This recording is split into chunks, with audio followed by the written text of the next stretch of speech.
But the point is, like, there's different ways of doing things, right? And then I think that summer I went and played for Thibodeau, who still coaches the way he always coached, like mismatch, two-man game, get the matchup you want, attack it like this, let's go. Keep it super simple on offense. You better play your tail off on defense. Boom, we're doing that for 2 weeks. And then now I'm in Italy playing for another coach who's totally of a different mindset. And now I got to navigate that. So for me, that was just really formative from an educational standpoint and a coaching standpoint of like, no, no, I know what I want to do, but it's not like it has to be done exactly the way I want. And I think players like that. They like having just, I call it just wider boundaries, so to speak. Like, doesn't mean there's no boundaries. There's always boundaries. But they're a lot wider than coaches make it out to be. And I think a lot of times as coaches, um, it's easy to get stuck in what I call it like the matrix, right? You're stuck in the matrix. This is the way to do things. This is the way you play. This is the way you play offense. This is the way you. What if it's not? And that's just kind of where I live. And I question my own stuff plenty as a coach, but I think that makes me better and hopefully makes the people around me better and ultimately make our team better here now and in the future. Yeah, I looked up your winning record. That's Rowan, Joe, and you started your coaching career in 2014. And I actually listened to an episode recently on Steve Jones. It was your brother. He was talking about you, and he said that it wasn't that you didn't get a fair shake. You were just ahead of your time, like you spoke about in terms of shooting the three ball and playing ball from the perimeter. And it's crazy to think about that that was something that was ahead of time at your when you played. And you're definitely a pioneer of that type of play. But he also said, I've from what I read, just like you just said, Joe, you were preparing to be a coach, and you started in 2014, and your record, I just had it up. I'm sure you remember, but it was 114 and 54. I did the math. It's actually a better winning percentage than Joe Paterno, so that's pretty cool. I got more chances. We got more games. True, yeah, And I actually left before I could really get it up because now we were ready to roll with some more, 27-3 seasons. That's when you get that winning percentage up to yeah, 75. And I left too soon because that's what we were ready to do. But then, I mean, that part of the reason I went to Rowan is it's home, yep, right? I'm kind of tired. I don't want to do this coaching thing the same way other people do. I always tell people we talked about community, right? Like just I'm better as a soldier when I'm fighting for home. Like I'm not I was a kind of a mercenary who had to learn how to engage in communities as a pro, and that just gets tiresome. When you're changing all the time, it's like, no, I want yeah, to settle in and just fight for my home. yeah, Rome was home for me and Penn State's home for me, so I love doing that. But Rome was also a great place to tinker. I always joke my players when I first started coaching, we would come up, I would just, we wanted to play super fast, and our defense was, I actually spent a lot more time on defense than people think. And yeah, we did a lot of different things in pressure and rotations and trapping and trying to be really disruptive, but speed up the game. And my players early on would be like, where'd you get this? And I was like, I don't know.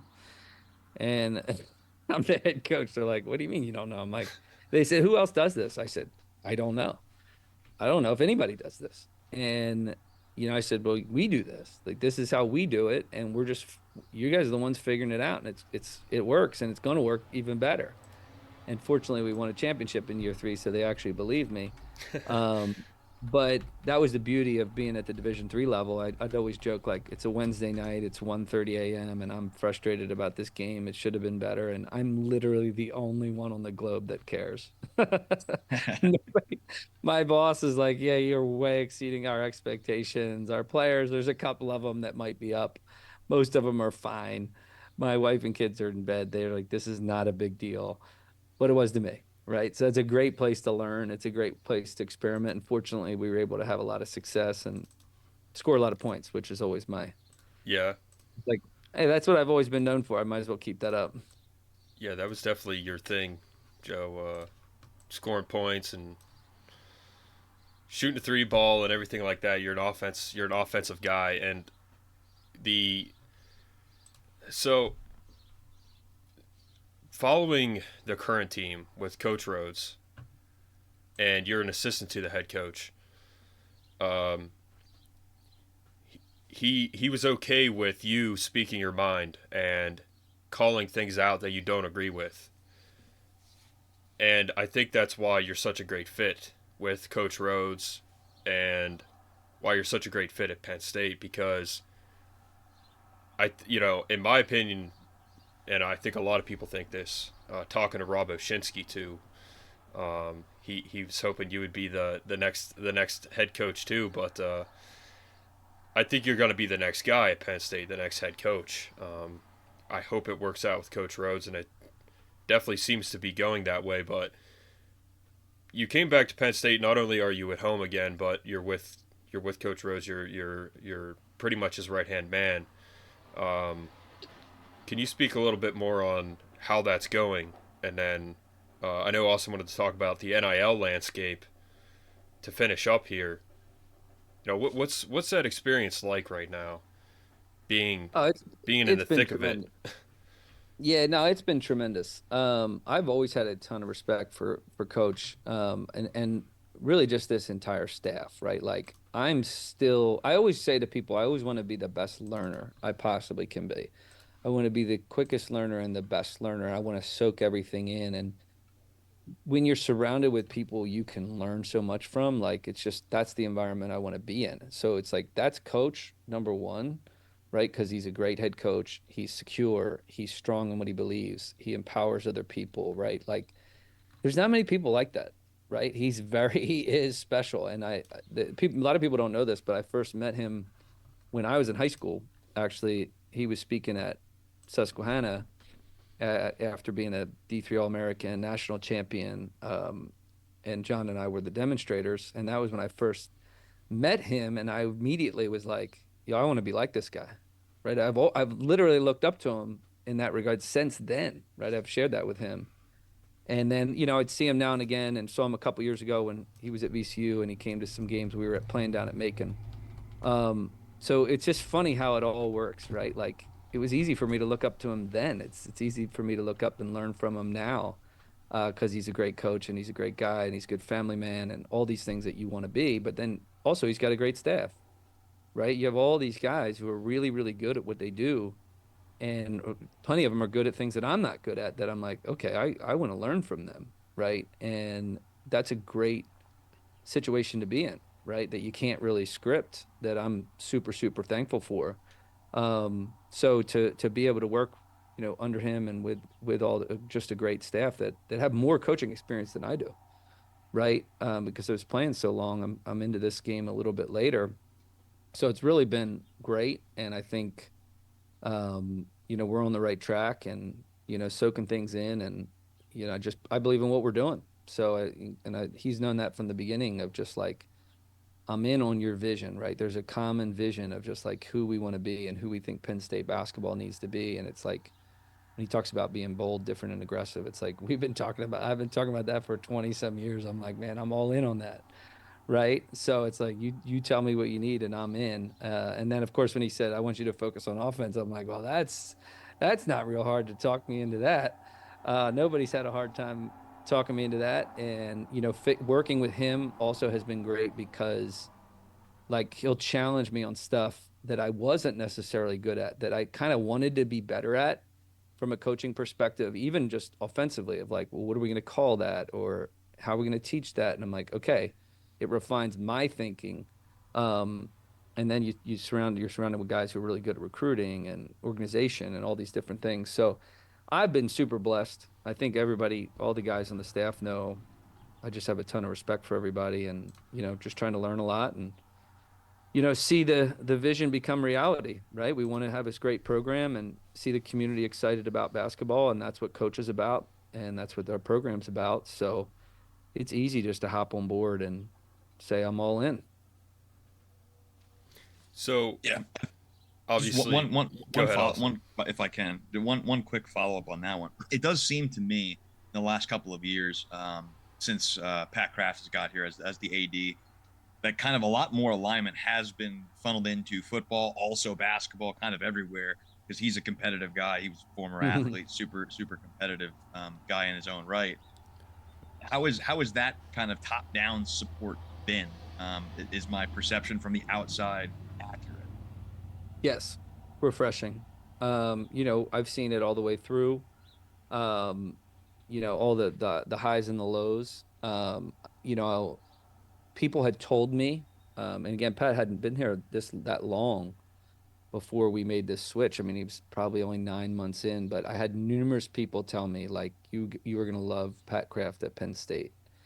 And I had a 7 minute conversation with him, probably 10 minute conversation with him right after Coach and I talked about me coming back as on his staff. And I was like, okay, I'm all in, right? And it's like it only took him like 5 minutes, like 2 minutes in. I'm like, okay, everyone telling me this is true. And then you meet Neely and you're like, oh, she loves basketball. And you're like, they have a vision, right? They have a vision. There's a commonality of vision. And coach saw that. And it doesn't mean there won't be bumps in the road, but it's just really easy to hop on board. And that's why I'm just super thankful because, I've always said that when I always say like, because I'm a Penn State basketball guy, like I can kind of trash on our own program, right? And be honest, like I've lived it, and I always tell people I've been as frustrated as anybody else, right? I've invested in the program. So when we would fall off a cliff every time there's a coaching change, it was like, oh my gosh. So I understand the angst of Penn State people when they're like, oh shoot, we're gonna fall off the cliff again. It's gonna take us years to get back. And it's like, no, when you know coach and then you know Pat and you know the people around him and administration and above board, you're like, no, we're not falling off a cliff, right? It doesn't mean it won't be easy or it won't be, that it will be easy, but we'll get there because there is alignment and that's exciting, I think, for us, but across the board, particularly with the changing landscape and everything that's going on. Yeah, that's awesome. Awesome to hear that all the noise from the outside is accurate on the inside as well. Because again, there's no real good reason to make the argument that a place like Penn State, the basketball program, should fall off after a coaching change. It's Penn State University. It For is what it sure. is. You went here. We all went here. We know how special this place is. So I'm happy to hear all that. And I do presume that we're going to have quite a bit more success in that basketball program. I believe it.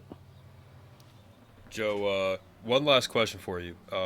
Bit of a curveball. Then we'll cut the. This isn't live, so I'm gonna be editing this a little bit, cutting it up. What are your thoughts on Caitlin Clark and what she's doing for basketball right now? Well, I have a daughter who's 16 who likes to shoot from 27 feet. So I think she's been tremendous, right? I think that, like you said, like she captures people's imagination, right? I think she captures young girls' imagination too, of like, I can do that. I think that's an underestimated thing, right? And it's a lot of people make it out to be a racial thing, and I think that's understandable, but wrong.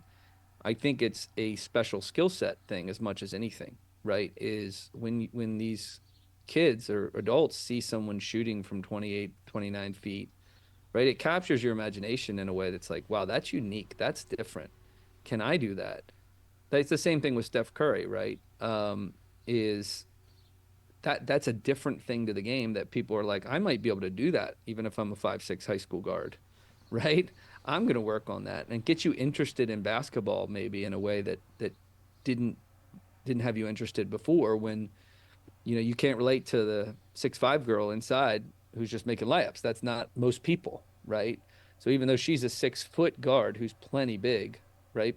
She just she's a guard, right? And there's more people who are going to copy her and be interested in basketball and try to copy that skill set. I think it's just great for the game in general and certainly good for the women's game, which, like I said, is personal to me because I have a daughter who loves the game. Naturally, people always need talking points. It's the danger. I always tell my brother as a broadcaster, you're paid to talk. That's dangerous. So they're always going to come up with some controversial things about it. But I think in general, it's been good and it'll continue to be good for the game. And Yeah, I've I enjoyed agree. watching her play. We've tuned in way more to women's basketball because of her. That's for sure. Yeah, absolutely. Yeah, I think she's one of the most.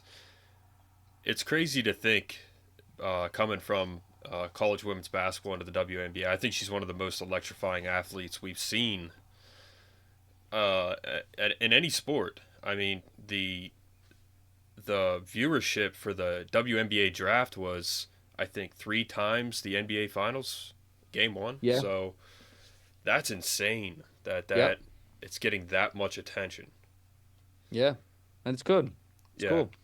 but that'll be Penn State basketball here soon Absolutely. with your addition, Joe. So